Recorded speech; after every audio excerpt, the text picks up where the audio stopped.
नमस्कार प्यारे साथियों। स्वागत है आपका अपने हाई फाई टेस्ट सीरीज की यूट्यूब चैनल पर। आज मैं आपके लिए लाया हूँ 25 क्वेश्चन का प्रैक्टिस सेट जो कि जीके से रहने वाला है। और मैं ये कोशिश करूँगा कि आपको हर एक क्वेश्चन को अच्छे से समझाऊँ कि क्वेश्चन में क्या पूछ रहा है, और उनके ऑप्शंस को भी ज़्यादा से ज़्यादा डिटेल में आपको समझाऊँ ताकि आप लंबे समय तक याद रह सकें और अपने एग्जाम में अच्छे से अच्छा स्कोर कर सकें। ठीक है जी, चलते हैं अपने क्वेश्चन की तरफ। पहला क्वेश्चन हमारा क्या है? लोधी वंश का अंतिम शासक कौन था? लोधी वंश का अंतिम शासक कौन था जी? इब्राहिम लोधी। ठीक है, इसका एक्सप्लेनेशन देख लेते हैं। इब्राहिम लोधी जो कि 1517 से 1526 तक गद्दी पे बैठा। ठीक, लोधी वंश का अंतिम शासक था। ठीक है, पहला क्वेश्चन क्या आया था हमारा कि अंतिम शासक कौन था?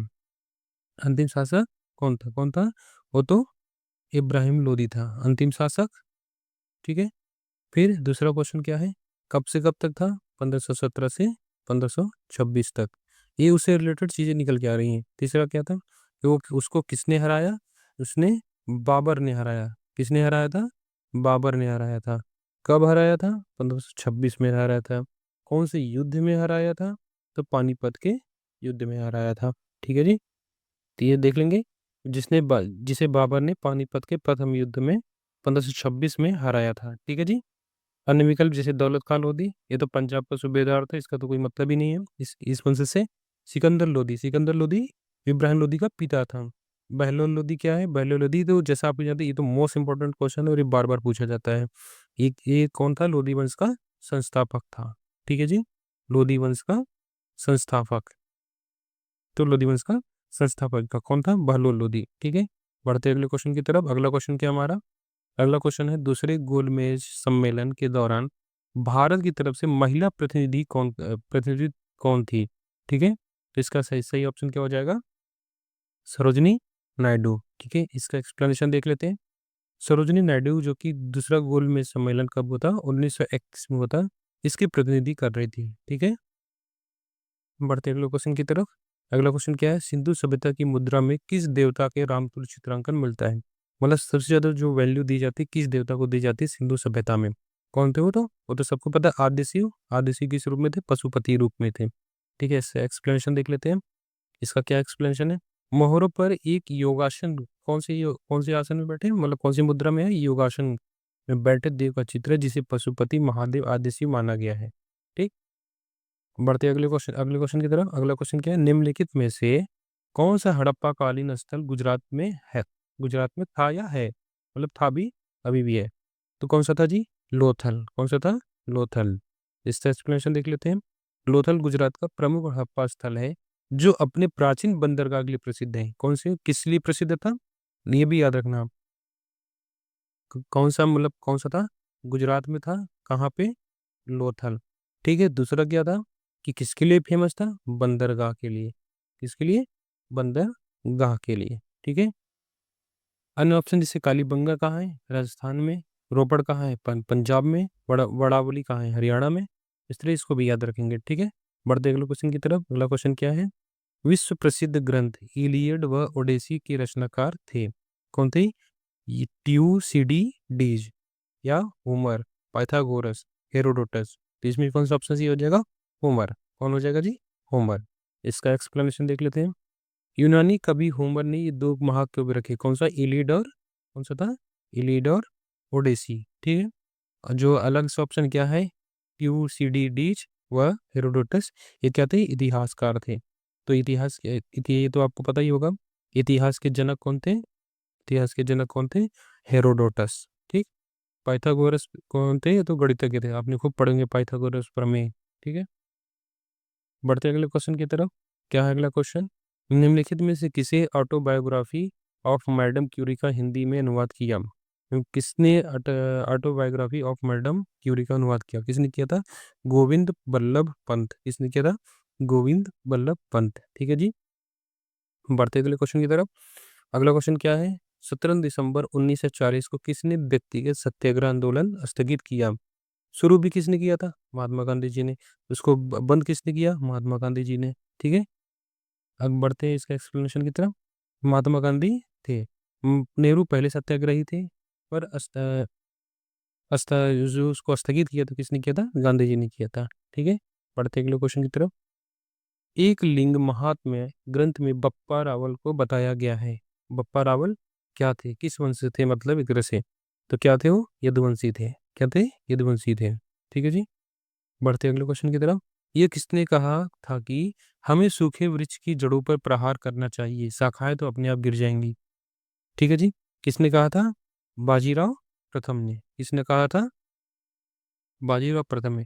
एक मूवी आई थी ना बाजीराव मस्तानी, उसमें जो रणवीर कपूर रणवीर सिंह बोलता है कि हमें सूखे वृक्ष की जड़ों पर प्रहार करना चाहिए, शाखाएं तो अपने आप गिर जाएंगी, वही है ये।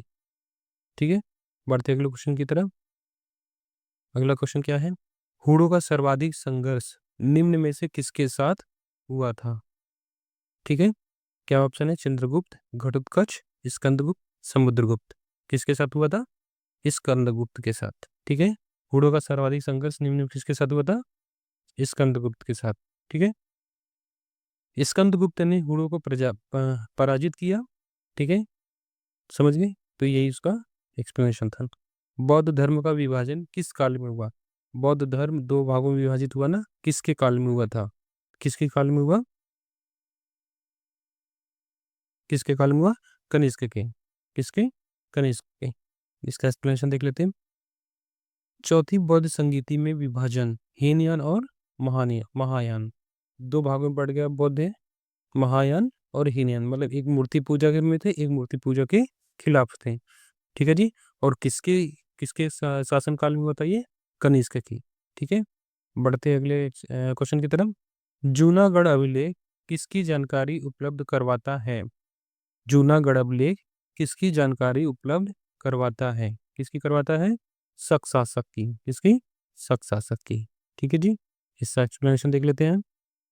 शक शासक यानी रुद्रदामन, जिसका नाम था रुद्र दामन।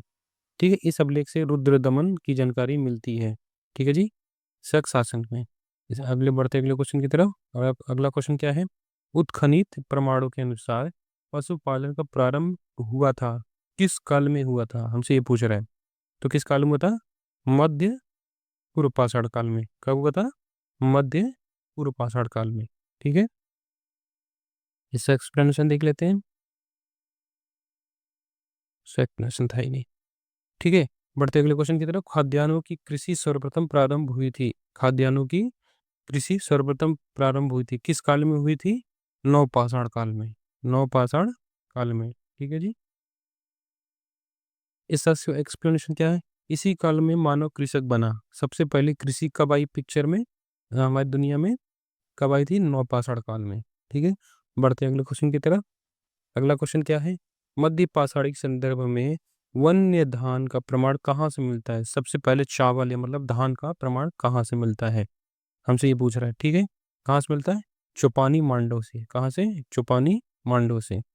इसका एक्सप्लेनेशन देख लेते हैं। उत्तर प्रदेश के इस स्थल से वन्य धान मिला। ठीक है। कहाँ से, उत्तर प्रदेश में कहाँ से मिला था, गोरखपुर में से। कहाँ से, गोरखपुर में। चौपानी मांडा एक जगह है, वहां से मिला था। ठीक है। बढ़ते अगले क्वेश्चन की तरफ। अगला क्वेश्चन क्या है, लाल चेर के नाम से प्रसिद्ध वह चेर राजा कौन था जिसने कड़गी के मंदिर का निर्माण कराया था। ठीक है जी। कौन सा इसका ऑप्शन सही हो जाएगा, सिंच गुट्टवन। किसने करा था, सिंच गुट्टवन ने। पहला ऑप्शन ए सही हो जाएगा, सिंच गुट्टवन। बढ़ते अगले क्वेश्चन की तरफ। अगला क्वेश्चन क्या है, पहले इसका एक्सप्लेनेशन देख लेते हैं। सिंच गुट्टवन उसने कड़गी मंदिर बनवाया। ठीक है। बढ़ते अगले क्वेश्चन की तरफ। अगला क्वेश्चन क्या है, अकबर ने किस वर्ष गुजरात को मुगल सल्तनत का हिस्सा बनाया था। अकबर ने किस वर्ष मुगल सल्तनत में किसको मिला लिया था, गुजरात को। कौन से सन में मिला था, सन 1572 में। और इसी साल और इसी की खुशी में उसने क्या बनवाया था, वो बुलंद दरवाजा। क्या बनवाया था, बुलंद दरवाजा। ठीक है। बढ़ते अगले क्वेश्चन की तरफ। अंग्रेजों ने फूट डालो और शासन करो की नीति कब अपनाई थी, कब अपनाई थी भैया, इसकी कब आई थी, 1858 में। 1857 की जब क्रांति हुई थी, उसके बाद फूट डालो राज करो अंग्रेजों की तो नीति आ गई थी। ठीक। बढ़ते अगले क्वेश्चन की तरफ। किस प्रसिद्ध शासक को शिलालेखों का ये जनक कहा जाता है, किसने शिलालेख शुरू किया था, वो कौन था, अशोक, सम्राट अशोक। क्योंकि अशोक के ही पूरी दुनिया में सबसे ज्यादा शिलालेख मिलते हैं। ठीक है। बढ़ते अगले क्वेश्चन की तरफ। अगला क्वेश्चन क्या है? इलाहाबाद के इलाहाबाद स्तंभ शिलालेख में किसकी उपलब्धियां वर्णित हैं? किसकी उपलब्धियां वर्णित हैं? ठीक है जी। किसकी है? समुद्रगुप्त की। किसकी? समुद्रगुप्त की। ठीक है, इसका एक्सप्लेनेशन देख लेते हैं। समुद्रगुप्त। अन्य है जैसे हर्षवर्धन, अशोक, विक्रमादित्य, इनका तो नहीं है। ठीक। बढ़ते अगले अगले क्वेश्चन की तरफ। भारत में खोजा गया सबसे पहला पुराना शहर कौन सा था? सबसे पुराना शहर कौन सा था? सबसे सबसे पहले भारत में खोजा गया सबसे पुराना शहर कौन सा था? वो तो सिंधु सभ्यता से ही कोई इतना कोई तो होगा ही। तो कौन सा था? हड़प्पा। कौन सा था? हड़प्पा, क्योंकि मोहनजोदड़ो कहाँ है? पाकिस्तान में अभी। ठीक। कब खोजा गया था? 1921 में। ठीक है जी। बढ़ते हैं अगले क्वेश्चन की तरफ। अगला क्वेश्चन क्या है? स्वराज मेरा जन्मसिद्ध अधिकार है, किसने कहा था? स्वराज मेरा जन्मसिद्ध अधिकार है, किसने कहा था? किसने कहा था जी? गोपाल कृष्ण गोखले। किसने कहा था? गोपाल कृष्ण गोखले। ठीक। बढ़ते अगले क्वेश्चन की तरफ। महात्मा गांधी के राजनीतिक गुरु थे, ये तो बहुत इंपॉर्टेंट क्वेश्चन है और ये कई बार पूछा भी गया है। ठीक। कौन थे? गोपाल कृष्ण गोखले। कौन थे जी? गोपाल कृष्ण गोखले। ठीक है। पिछला क्वेश्चन का आंसर क्या था? सॉरी, मैंने गलत बता दिया आपको। ये नहीं होगा। स्वराज मेरा जन्मसिद्ध अधिकार किसने कहा था? बाल गंगाधर तिलक ने कहा था। किसने कहा था जी? बाल गंगाधर तिलक ने कहा था। ठीक है। बढ़ते अगले क्वेश्चन की तरफ। अगला क्वेश्चन क्या है? उत्तरी भारत की प्रथम मुस्लिम महिला शासक कौन थी? कौन थी? ये तो सबको पता है, ये तो बहुत पुराना क्वेश्चन है। ये कौन सी थी? रजिया सुल्तान। ठीक है। बढ़ते अगले क्वेश्चन की तरफ।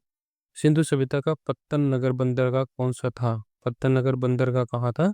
लोथल में। कहाँ था? लोथल मतलब गुजरात में। ये तो बार बार पूछे जाने वाला क्वेश्चन है, तो ये भी याद रखेंगे आप। ठीक है। लोथल प्राचीन समुद्री व्यापार का केंद्र था, और कहाँ था ये? गुजरात में। भारत में कहाँ था? गुजरात में। इसी के साथ आपका ये मुझे लग रहा है क्वेश्चन सेशन खत्म हुआ। धन्यवाद दोस्तों।